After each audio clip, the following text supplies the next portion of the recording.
Nagaan isiniif haa guddatu kabajamoo jaallatamoo kan taatanii Elsaa Tuub jalatti kan argamtan hiriyoota koo akkam jirtu nagaa keessanii annagaa kootii baga nagaa jiraattanii arra kudaara isa kana firoonii keessatti hojjedha isteekii wajjin hojjedha kana nuras kan hojjedhan jira arras immoo asitti kudaara kanniin kunoo akkanatti hojjechaatiin jira kan bira ammoo asitti sammo fireeksi qopheeffadheetiin jira asitti immoo kireemii fi qimamoota walitti makeetiin jira akkaataa itti hojjedheeni kana isinitti mul'isa duraan dursee kana kun akkuma laaltanii dinnichaa bakka afur godheera brookiliidha kun ammoo akkuma argitan tuumiidha qullubbii bifa kanaan akkana fuldura isaarraa murtu kana ammoo qara irraa kan gubbaarraa kakaaftu zayitii waan itti godheeruuf jala kanan tuxxaniyyuu akka kanatti keettan jechuu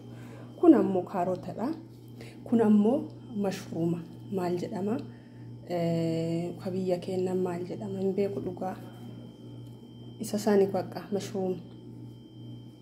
mashruuma kunini isa kana bakka lama godhee kuteetiin jira inni kun ammoo kuusaadha kuusaa tokkocha bakka afuritti bakka tokko akkas godhee bakka afuritti mureera inni kunis ammoo yaa akka barbaaddanitti dardarachuu hin dandeettanii egaa bifa kanaan kan biraa ammoo kan itti gootan kanatti gurraachi kun filfila aswaatii black pepper xiqqootti godheetiin jira inni biroo ammoo kan itti gootanii kunoo ashaboo xiqqoma itti gootu kun bifa kanaan xiqqoma itti firfisitu inni kun ammoo kan itti gootanii ani zayitooniin hojjedha kun zayitooniidha itti godheera isinuma mul'isuuf jecha malee itti godheetiin jira bifa kanaanii itti buufattu egaa zayitiin kuni qara guutuu ture hamma kana fayyadameera kun olaala jechuun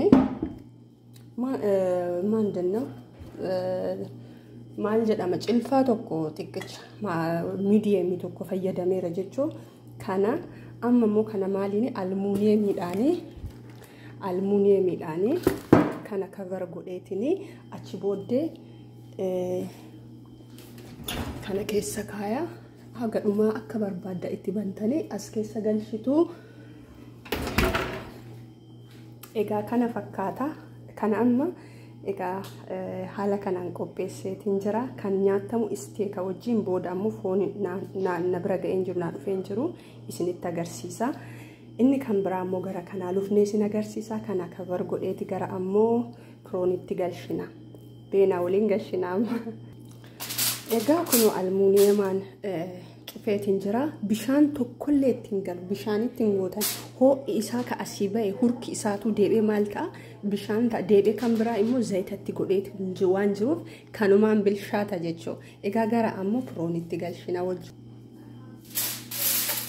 egaa harka tokkoon waraabaatiin jira haga kaameraamaanii dhufuuf okay xumure kana iddoo kanatti ammas kana dinnichaa kireemii wajjin gochuuf dinnichaa kanatti maal godheera dinnichaa kana akkanatti slice godheeti mureetini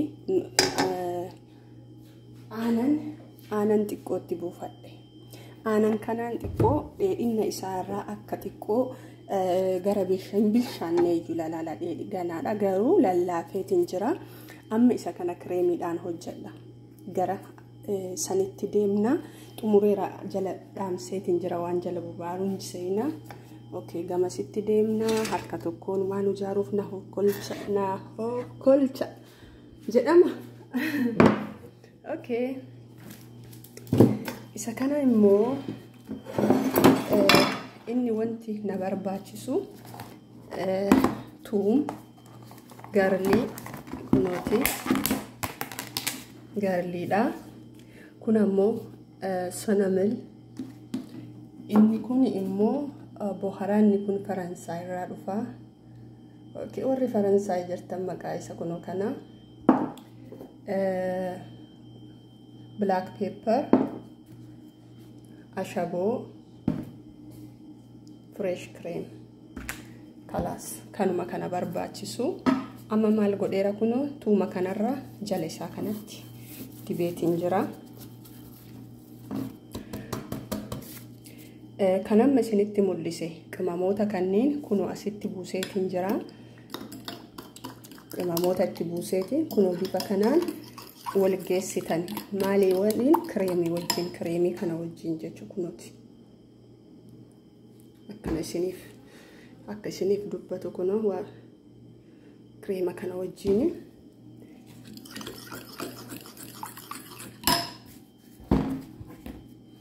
akkasitti waliin dhooftu.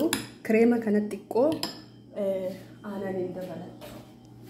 Aanan dura waan itti dabaleeruuf xiqqooma guddaa mitiyyuu aanan itti dabalattu. Amma kana booddee maaltu na barbaachisa? Gara ammoo fireeksiititti gamanatti buusa. Kunooti. Kireemiin koo firiijii keessa waan tureefi xiqqoo isii yabbateetiin jira. Addanaa ba'eetiin jiru. Waan ta'uu attammoo waan adda ba'uuf rakkinna hin jiru iyyuu.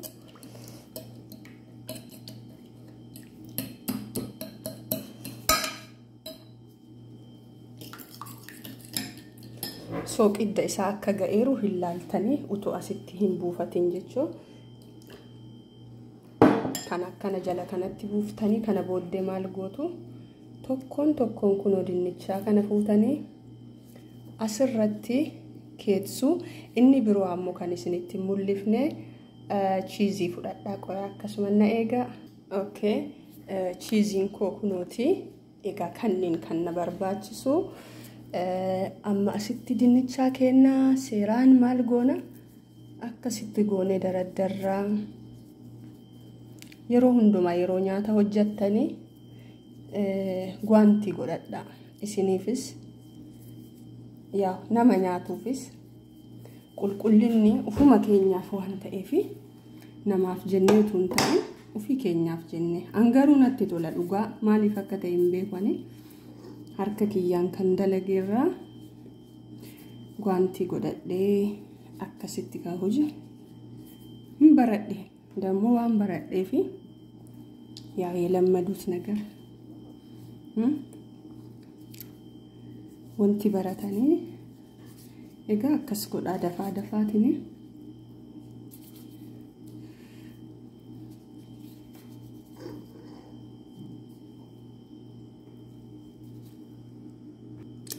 feezii waan fixeetiin jira. Sadarkaa duraa isa fixee jira kunooti.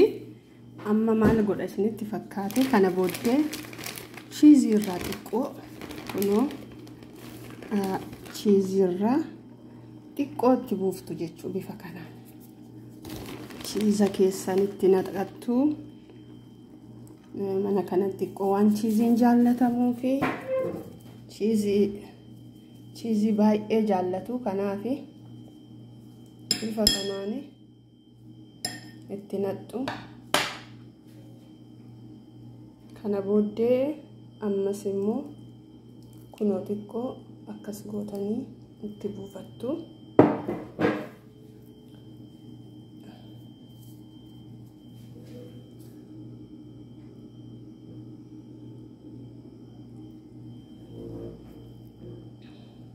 Amma immoo gubbaa kanatti kunoo akkanatti daraddartu jechuudha. Ammas tolee inni biroo ammoo tuumii xiqqoo isii akkana gootan. Hindi maaliif seetan xaa'imii tolcha dhugaa marra guyyoosiidhaan himmi yaa dhugamaan ila tuumii akkas gootanii akkas tututtotan. Okay,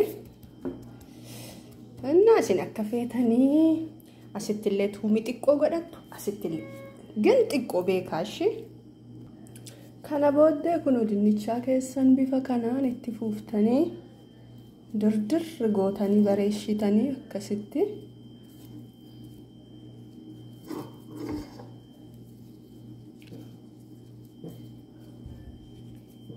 amma kana utuu Itoophiyaa godhameetiin gurguramee qallaali namni jaalatu dhugamaan yoo nyaattan baay'ee jaallattu dhugaa dubbachuu fi baay'ee tokko namatti tola yoo nyaatanis namatti tola isa kun gurguddaafis nama gurguddaatiifis daa'immaniifis hundumaaf hundaa maaliif yoo jenne kireemiidha kun ammoo chiiziidha akkuma argitan dinnicha qimamoonnis immoo tuumii fi sanamil qarafaa jechuun sanamil ka jedharu kun qarafaadha ishee yoo ila kana yoon qabaanne rakkoo mitiyyuu beektanii maalitti godhattu isa kana qofaan fayyadamtus okay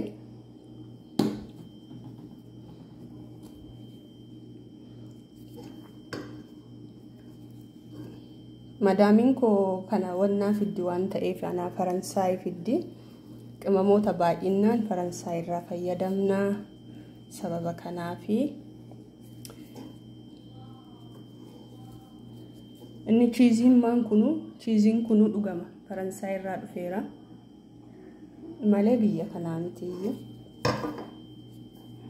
achi gizee tokko kaartoonii 3 chiizonni kan ammoo baqsanii nyaatantu jiru kan akkasii muraa nyaatantu jiru kan akkana biizaadhaa fi wantoota garaagaraa hojjechuuf mokorooniif ammoo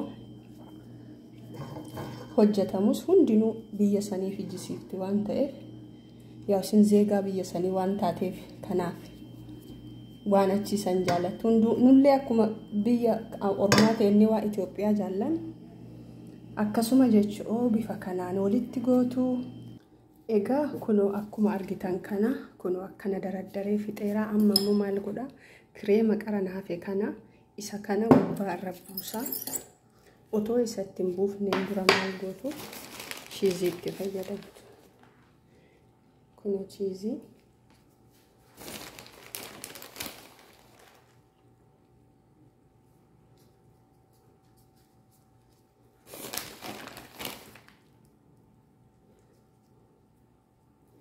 kunuuti ufama chiizii hamma kanatti buuseetiin jira kunoo amma immoo isa dhumaa kireemii fresh kireemii kaqaraa isin mul'isanii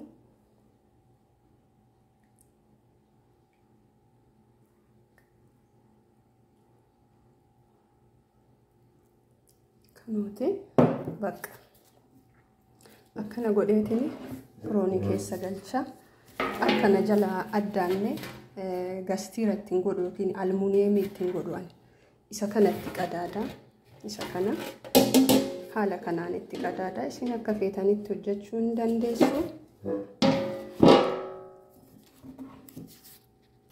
kunooti itti galcheetiin jira kan isa ammaa kana kunoo gubbaa kaayera kunoo sagalee dhageessisaatiin jira kunini gara bishaatuutti deemeera kana fakkaata tole obboloota koo egaa amma kiliin gochuuf ta'a dhiifama bilbilli namichatu na bilbileeti qopheessitee nyaata naan jedhaatiin jira amma kana fakkaata meeshaa koomichaa jedhee egaa firoonii kiyyatti yaa bilchaataatiin jira asitti akkuma argitanii inni biroo immoo kunoo iddootti nyaatanii kunoo bifa kanaan qopheesseetiin jira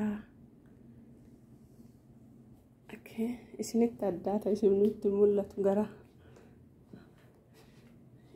maskootiin achi waan ansaba ammasii isinitti mul'ata yaa hin bareedu mega mana slala kuni okay asitti Elsa argitani okay kana fakkaata egaa walumaa galatti qophiin koo arraa kana fakkaataa kunoo akkanatti qopheessa yeroo hundumaa bakka qophiin akkanatti qopheessa jechuun walitti deebinaa bye bye. kunoo steak